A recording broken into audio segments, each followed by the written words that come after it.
Good afternoon, everyone. Microphone working okay? Good. I don't know that I actually need it, but hey, I'll go along.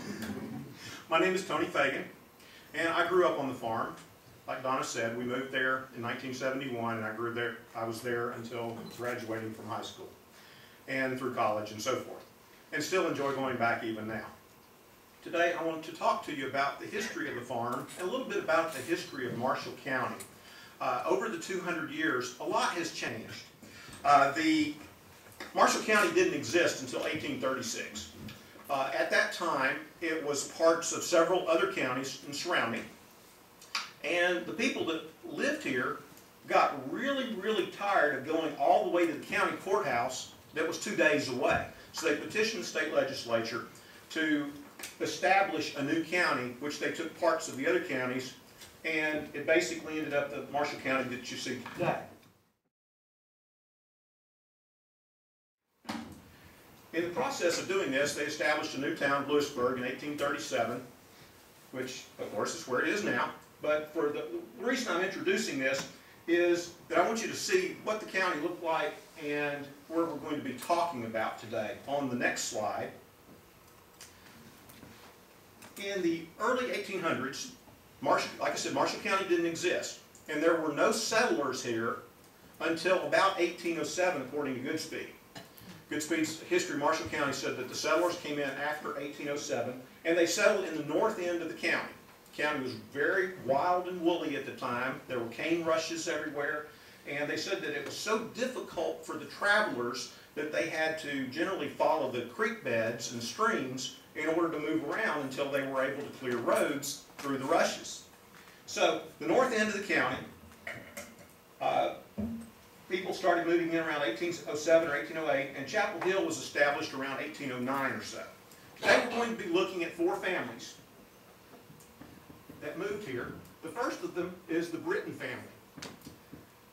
Joseph Britton was a Revolutionary War soldier who got a land grant, and he sold his land grant and purchased, that was east of Marshall County, and he ended up purchasing some land in northern Marshall County, roughly where the little arrow shows. Just south of him is the Wilson family, who moved in about the same time, and they had another large land grant. They basically butted up against each other. Just to the east and a little bit to the south of there is the Ferguson family. And again, another large land grant. So you've got 3 big landowners here that basically covered a lot of land in North Marshall County. Then, the 4th family is the Williams family. There was a gentleman by the name of James Williams, who was a Methodist pastor who lived in Eagleville. And Eagleville at the time, like I said, Marshall County was a wild and woolly place in 1807, 1808.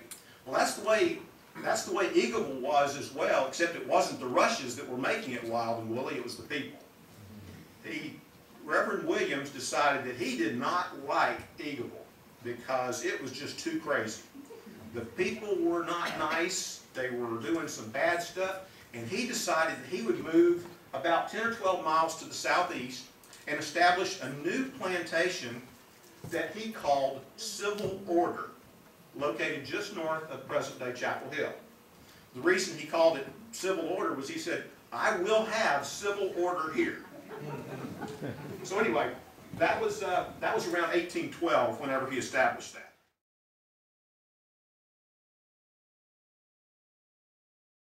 We can go to the next slide. Now, back one please. Reverend Williams had gotten married shortly before this, and he was establishing a very large family. You can look out on the board outside, and I've listed all the names of his kids. And in fact, I want to mention that first, is there are 2 boards outside. One is about the Fagan family home. The other is about the people we're talking about today and how the farm transitioned ownership over time and the genealogy of it all. Well, anyway, Reverend Williams decided that he wanted his children to be well taken care of, and he did. He established a very nice plantation home that actually was renovated a number of times until it burned down in the 1970s. And the only thing that's there now is an old smokehouse. And I want to mention Scott Frazier, who really helped out in documenting the Williams family. He's done a great job of tracing the Williams, Ogilvy families, and so forth, and was able to provide some of the information for this presentation. So thank you, Scott. Anyway, Reverend Williams decided he wanted to establish farms for his family members, and so he started buying up property. He ended up with several thousand acres himself, including in February of 1814, he purchased around 250 or 80 or something like that acres. Lynda, I'm not sure about the exact number of that. But anyway, in February of 1814, he purchased it from the Wilson family. There were a number of people in the Wilson family that owned the land together. They put their resources together to buy that large Wilson property. And so he bought the farm that eventually became the Smiley-Fagan Farm.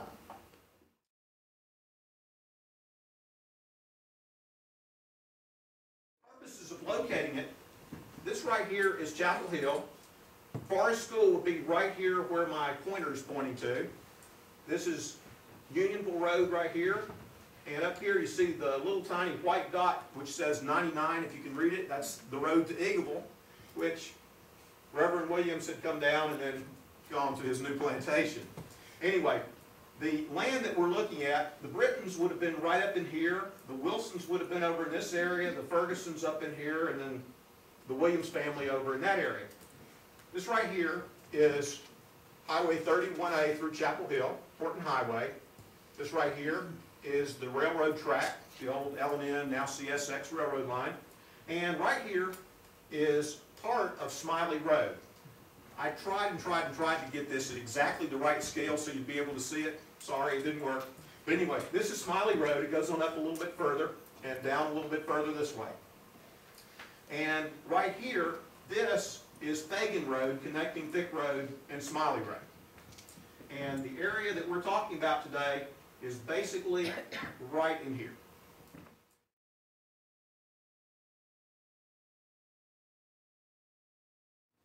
Okay, the farm is put in production, but we don't know exactly when the first home was built on the farm. But we know that by 1844, Mary James Williams, who was the daughter of Reverend James Williams, was living on the plantation, on the farm rather, given to her by, it was given to her brother, and she ended up purchasing it with her brothers and sisters from her brother.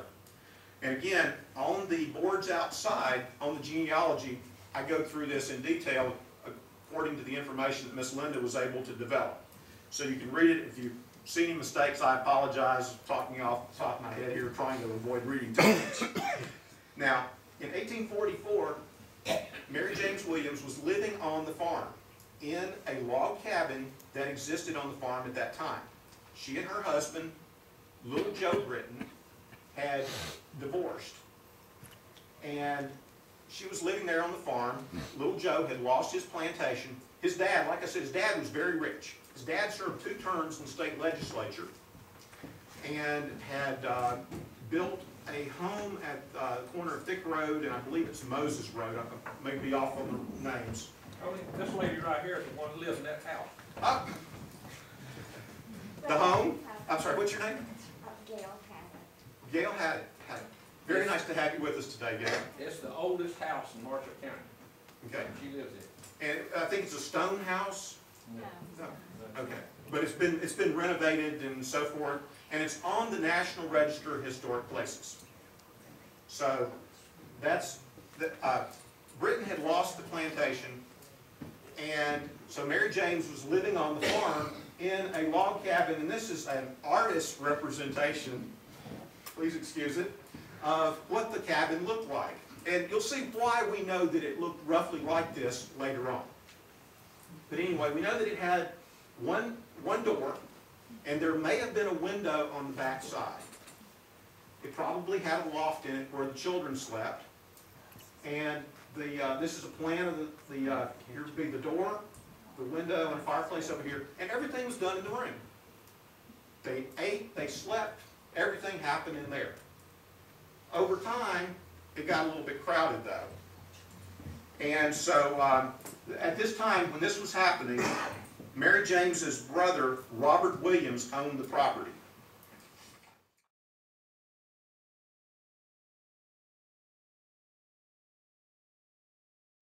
Sometime between 1844 and the early 1850s, the home was expanded. And again, I'll show you the picture in a little while we know how we know it looked like this. This was the original portion of the house right here. And what they basically did was they built another log cabin on the other side that mirrored it, with a breezeway between so that the wind could whistle between for circulation and cooling in the summertime. And we think that they added a door like this and this because we know there was not a door here. That was a window. It was always a window. And we think there was a window on the back side. And the way this is called a dog-trot-style cabin, which was typically, the roof was connected so that, again, the breezeway allowed the air to go through, and you had two separate chambers in the attic. These would have been clapboarded up on both sides, or they may have enclosed that for storage purposes as well. We just do not know. But anyway, this was somewhere around 1850 or so. By that time, it is possible that the home was built this way when it was originally constructed. We're not sure. But in general, what a lot of log cabins did was the settlers built a single side first. They got it built, they moved in, and then when they had a little bit more time and a little bit more energy, they would expand over to the other side.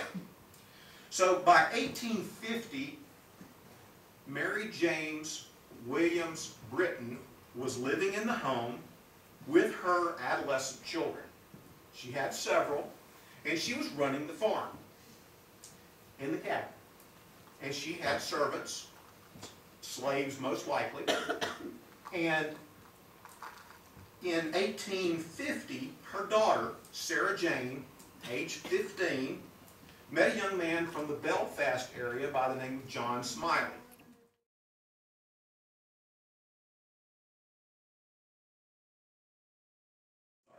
All right, well anyway, Sarah Jane married John Smiley, and they settled in the west room of the cabin.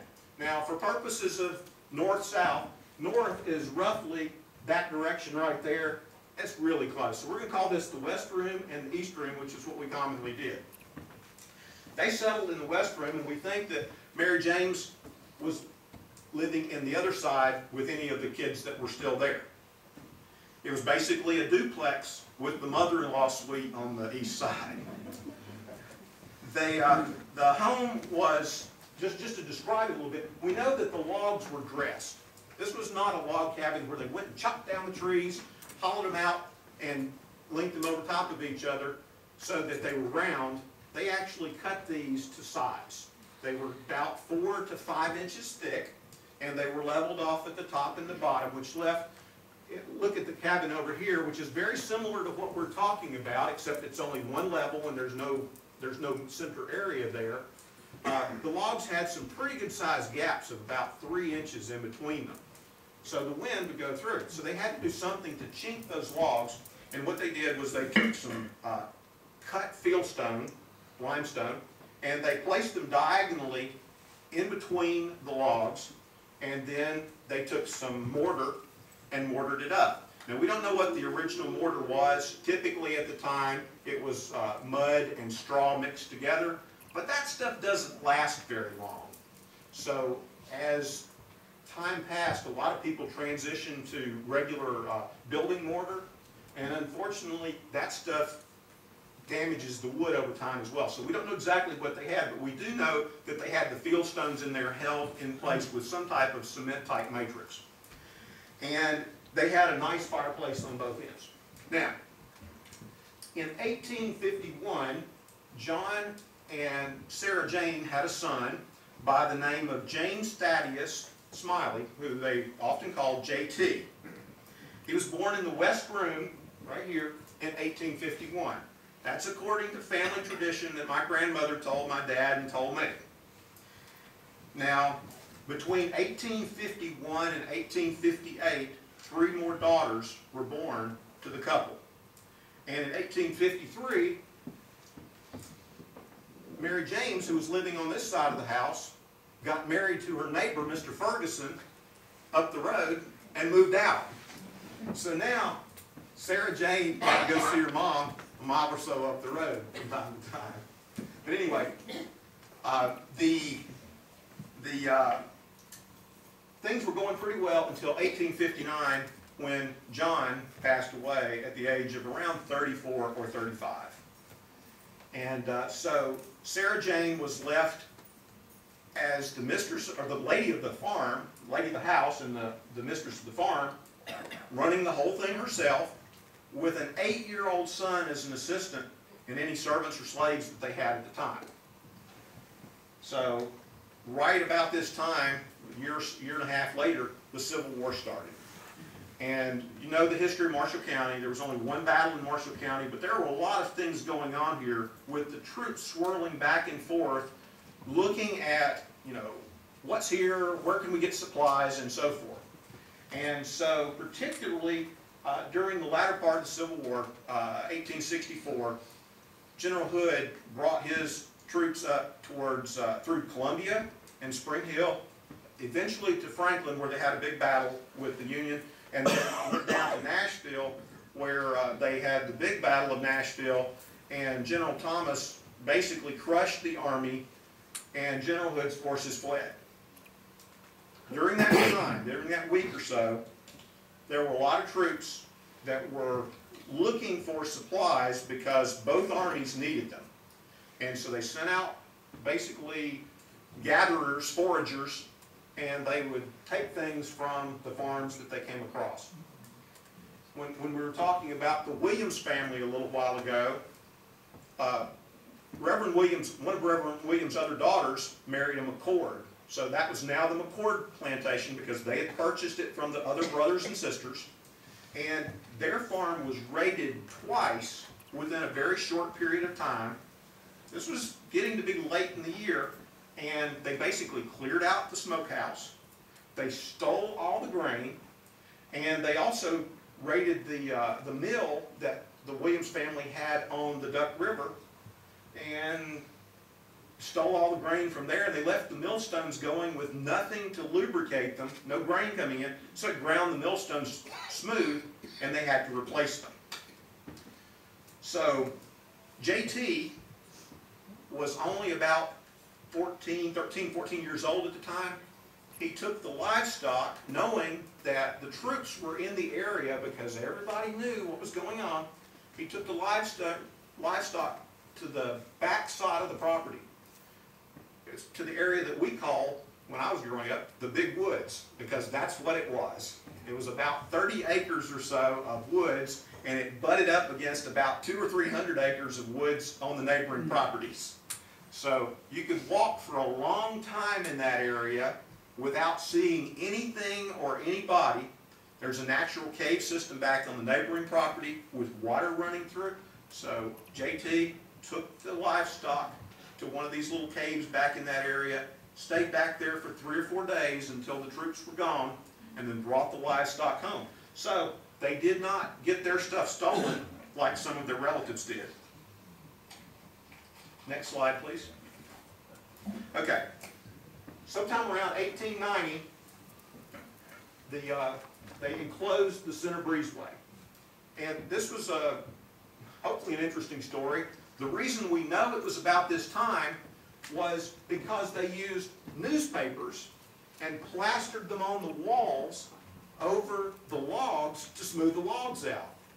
And when we were taking the wallpaper and stuff off, we could read parts of the newspapers.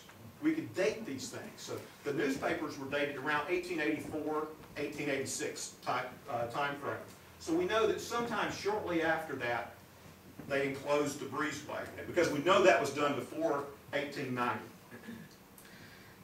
And then the wallpaper itself, because the foyer, what this was, these were the family areas on both sides.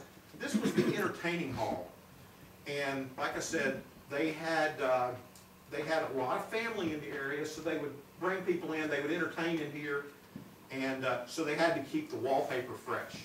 and they put new wallpaper on every few years. There ended up being 13 layers of wallpaper on the walls in that room when the house was torn down. Now, during the 1870s, to skip back just a little bit, Sarah Jane passed away in 1870. She was not quite to her 35th birthday. So both she and her husband passed away very young. So JT was left in charge of the farm, and he had 3 sisters that he was taking care of.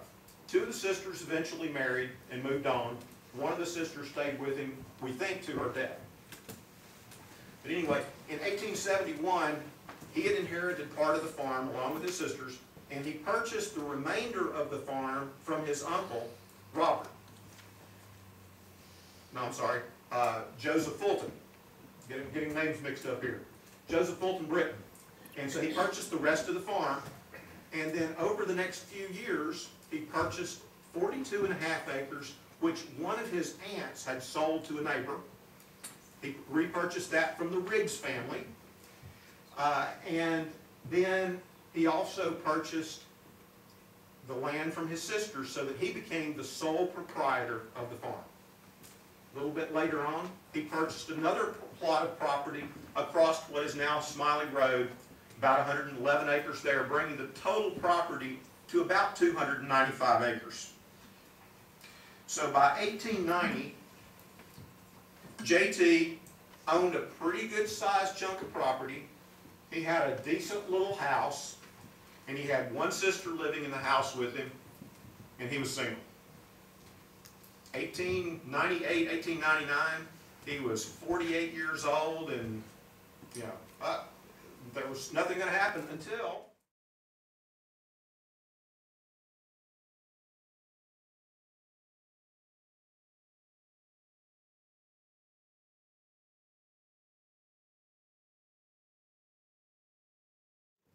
this is the extent of the property here, where this is primarily the present day, and this was the 111 acres across the road. Next slide. In 1899 or 1900, he met a young lady by the name of Roberta Della Mangron and ended up getting married. He was about 48 or 49, and she was about 19 or 20. She was the 4th or 5th or maybe 6th daughter of Sam and Rebecca Tarpley Mangrum of Chapel Hill. They were blessed with 8 daughters and no sons. So they had their daughters married across the community. Very pretty young lady. You can see him there.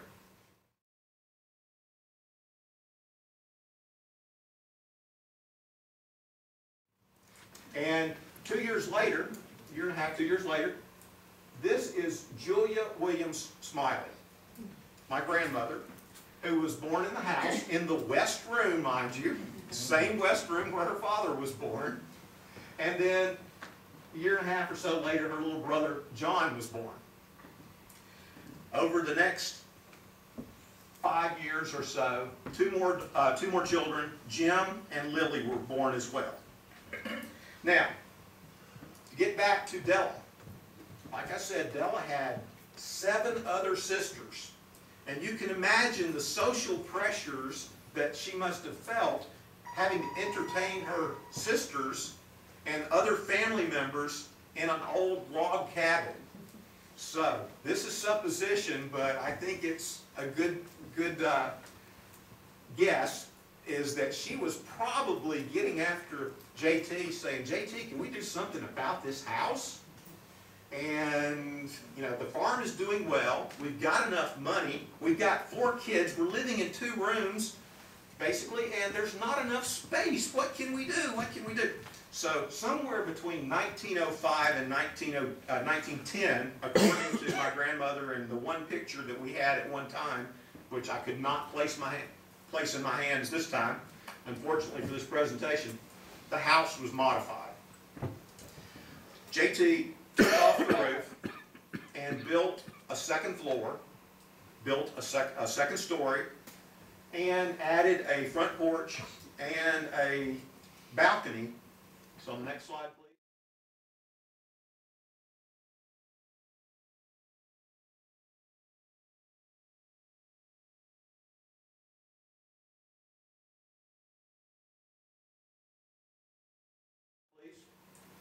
Which you can see here. What they did was they basically enclosed the walls of the cabin, which are still, still here. These are the walls of the cabin here. Enclosed those. They put diagonal sheathing to tie that to the new stud walls on the second floor above to tie it all together. And then they put clapboard over top of that and painted it white. So now they've got a nice two-story white cabin, white house. It's not a cabin, but it looked really nice. And they put the porch on as well in the balcony. The porch and the balcony, they added some trim that gave it a Victorian look. It had the little crenellations and the little vertical finials and so forth that made it look pretty. And they had the large cut stones on both ends. May I add one thing? Sure. Those rooms, you just see rooms there, but those rooms were 18 feet by 18 feet and 9-foot ceilings. Okay. That's to give you a sense of scale here. I had said 16 feet because I could not find my measurements from the time, so a little bigger than what I thought. But to give you some idea of the scale, this is pretty close. Now, we don't know what happened at the back of the house at this time. If you can go to the next slide, though, we do know that either within this same expansion or shortly thereafter, they expanded the house to the rear. Now, at some point, we think that there was a kitchen room that had been added back here in the back because the house had become too crowded. And it was common, once you got to a certain size in your home, to have a separate kitchen in case it burned down. You didn't want the whole house to burn down because there was always fire there, even in the summertime, whereas, in the summertime you did not want fire in your main house anyway. So they ended up expanding the house out the back, as you see here. The kitchen was back here in the back with the fireplace, dining room here, and then some storage spaces and so forth. This room right here was eventually converted to a bathroom when running water was added to the house. And they had a porch back here like so. And you can see the front part of the house is basically the same as in the previous slide.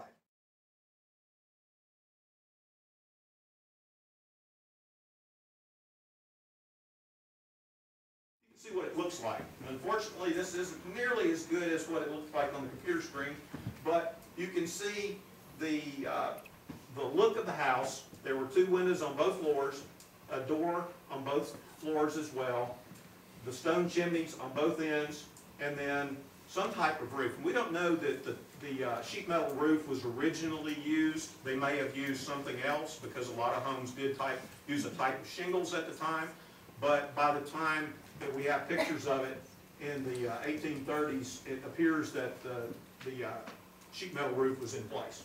So that's basically what it looked like there.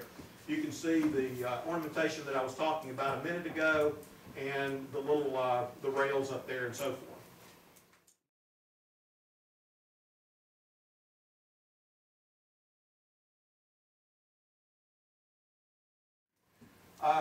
JT, like I said, he was 29, 28 years older than his wife, and you can see him here in the far right on the first row with some other unidentified citizens, probably of Marshall County. I've not been able to identify anyone in this picture, so if you need a copy of this thinking that you might be able to identify, please let me know.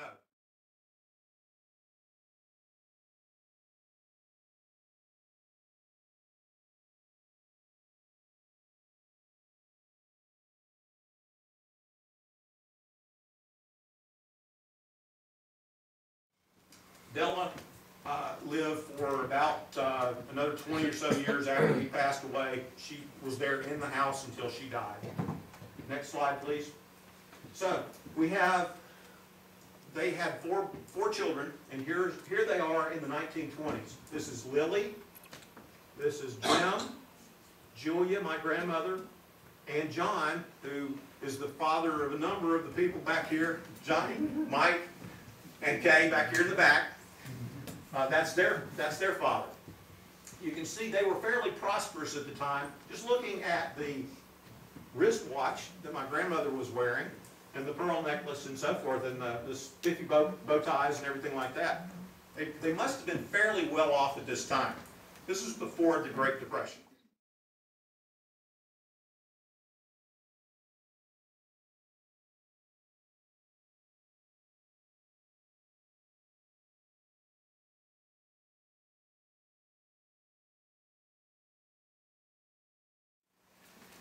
Then you can see the first picture of the house here. In fact, you can actually see a little bit of it in the last two slides, but it's so hard to tell, I didn't want to focus on it. But you can kind of see the columns and so forth. This is my grandmother, probably when she was, in her 20s, maybe as much as 30 years old. Next slide, please. And this is her sister Lily. With a good front view of the house, you can see some of the detail that we were talking about on the previous slide.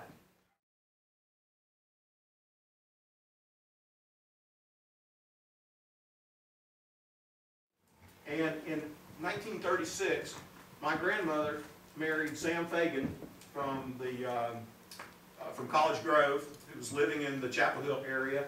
He actually worked down Fagan Road a little way for a while. They ended up getting married and had this little fellow right here who's now sitting right over here. That's Carl, who was born in 1937.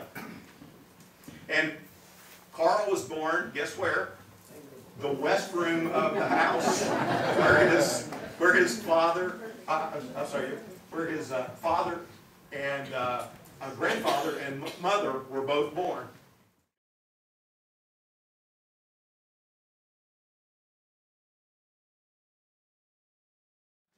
This is a picture of Sam, Carl, and Sam's twin brother Bob, sometime around 1941, right before the start of the war, we believe. Next slide, please. Okay, this is just a picture of a map of the homestead. Here's Fagan Road. This would have been the home, the extension back here in the back. There was a large smokehouse that JT used because he raised pigs. He took the pigs, he raised them, he smoked the meat, he took the meat to Nashville. I think there's an interesting story in the newsletter about how that happened. The dad wrote down one of my favorite stories from my grandmother. Please take a chance to read that if you get a chance. There was a large barn back here in the back, and eventually we added a dairy barn over here because the dairy work was originally done in the original barn, and then holding pen, silo, there was a chicken coop, a brooder coop, and so forth. The barn itself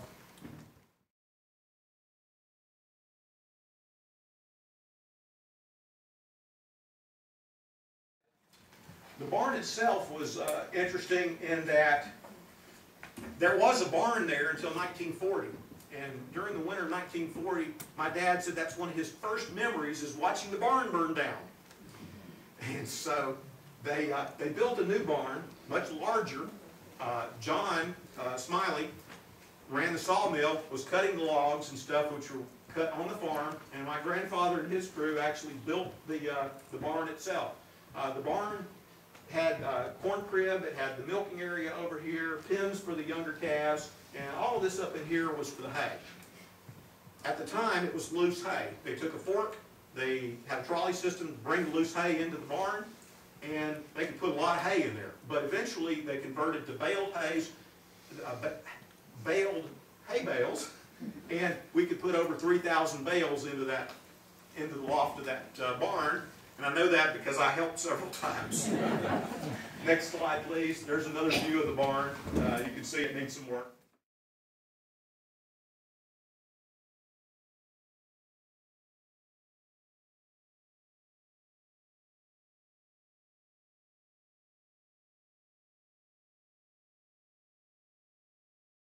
(1961).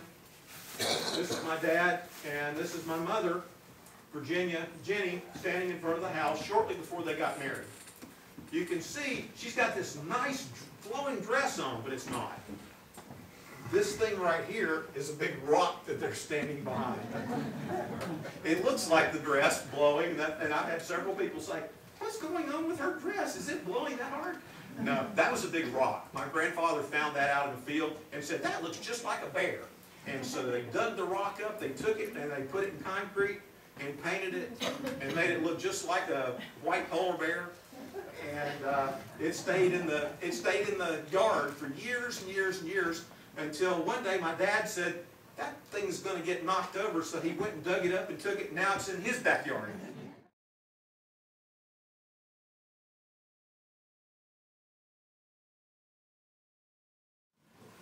One of my favorite memories was going, a little tiny kid, was going to Grandma's house. I loved to go to Grandma's house because it was so much fun. I could tell you stories for a long time, but I won't. And the other favorite thing that must have been was I must have enjoyed wearing bunny suits because I've got picture after picture of me wearing bunny suits. I had to include that, Mom, I'm sorry. Next slide, please. This is Sam, Julia, Carl, Ginny, me, and this is my sister Donna, who spoke earlier.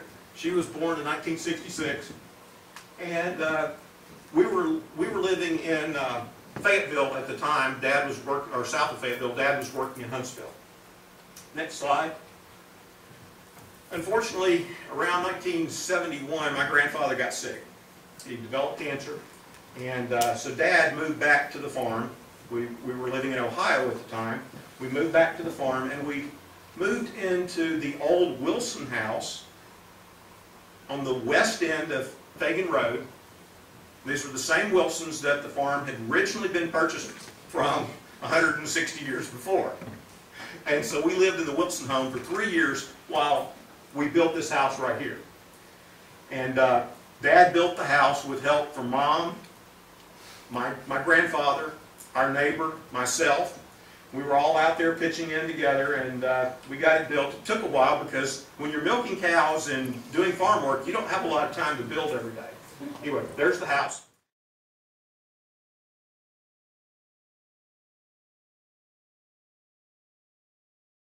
And this is what the home looked like in 1985. It's probably the best view overall that we have in color. You can see the tin roof, all the details that we're talking about. There's my sister sitting there with the dog. And I'm not positive, but I think my wife may be behind her there. I think this was taken in the visit when she came down with you that time.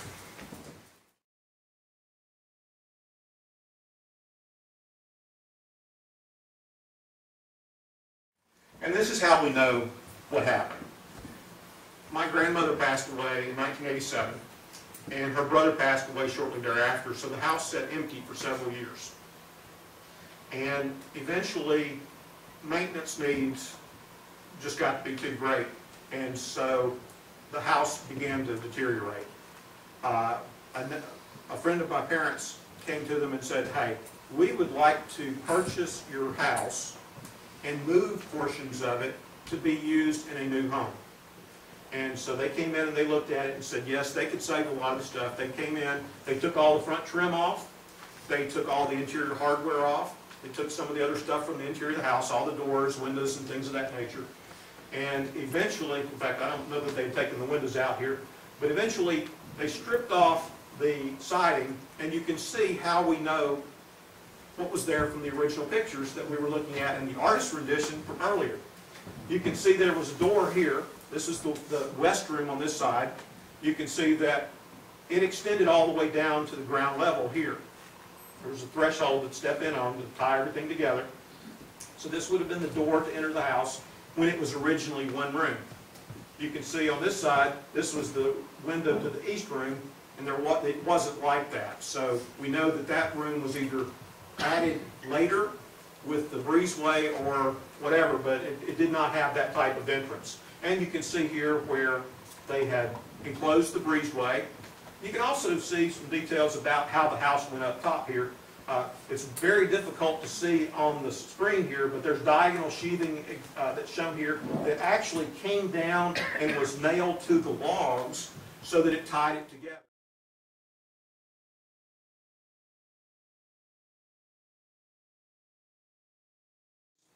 And in this slide, you can, again, the diagonal sheathing is here. You can see the studs for the second level up top here with horizontal sheathing on the inside, which was coated with layered plaster and so forth.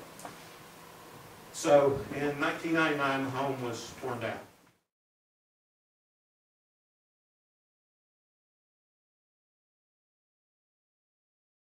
This is the farm as it exists today. The outline shown here. My parents' home is here at the corner of Fagan and Smiley Roads. Now, just as an aside here, there's not too many kids that get to grow up on both ends of a road named after their ancestors and get to grow up at an intersection of two roads named after their grandparents and to grow up on a farm like I did. It was a great experience. Next slide, please. The farm has been certified as a century farm, 200 years.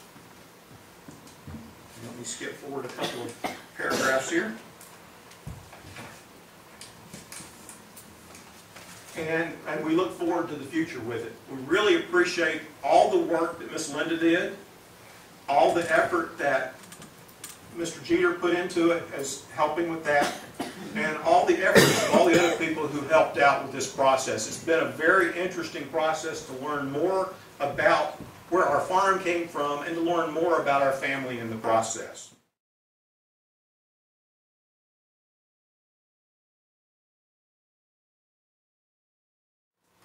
This is a picture across the farm.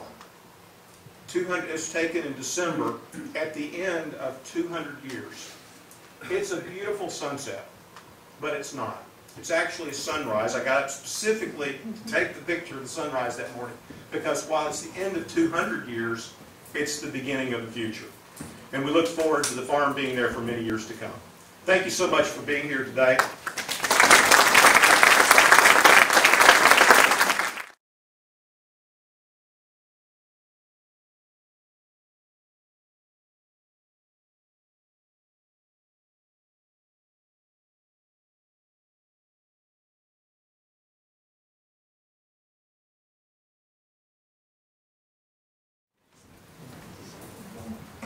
I can't begin to tell you how happy I am to see this crowd. We normally have had half as many. We hadn't even had half as many, have we, Lynda? I believe we got twice as many or better than we had before. But anyway, I am so happy to have each and every one of them.